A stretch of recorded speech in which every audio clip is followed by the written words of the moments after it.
अस्सलाम वालेकुम दोस्तों, जाहिद आपकी खिदमत में एक नई वीडियो के साथ हाजिर है। आप देख रहे हैं हेल्प हाउस। दोस्तों, आज की वीडियो में आपको इंशाल्लाह बताऊंगा कि पाकिस्तानी एम्बेसी या इंडियन एम्बेसी की रमज़ान टाइमिंग जो है और वो क्या है। असल में दोस्तों के क्वेश्चन बार बार पूछने की वजह से वीडियो लेट बना रहा हूँ। पहले बनाई नहीं थी कि हर बंदे को पता होता है, लेकिन फिर भी लोग पूछते रहते हैं, उस वजह से जो है बनाना मुनासिब समझा। इससे पहले मैं जवाज़ात और मकतबल की वीडियोस टाइमिंग के रिलेटेड, छुट्टियों के रिलेटेड ऑलरेडी बना चुका हूँ। उम्मीद करता हूँ आपने देखी होगी और आपको उसकी समझ आई होगी और आपकी परेशानी कुछ ना कुछ उससे कम हुई होगी। दोस्तों, जो पाकिस्तानी और या इंडियन एम्बेसी की भी ऑलमोस्ट टाइमिंग सेम है।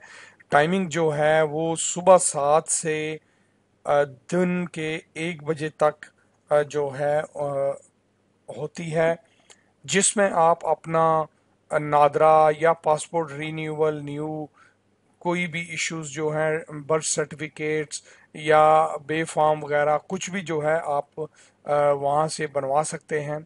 इसमें आपको 1 बजे तक टाइम दिया गया है, सुबह 7 बजे से दिन 1 बजे तक, याद रखिएगा।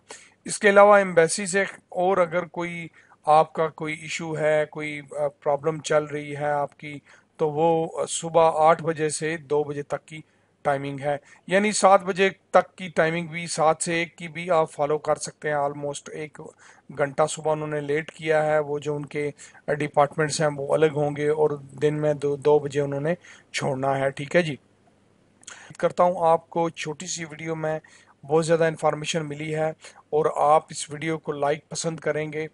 शेयर ज़रूर करिए, चैनल को सब्सक्राइब करिए। अगली वीडियो तक के लिए अपने होस्ट को इजाज़त दीजिए। अपना, अपने साथियों का बहुत ज़्यादा ख्याल रखिएगा। अल्लाह हाफिज़।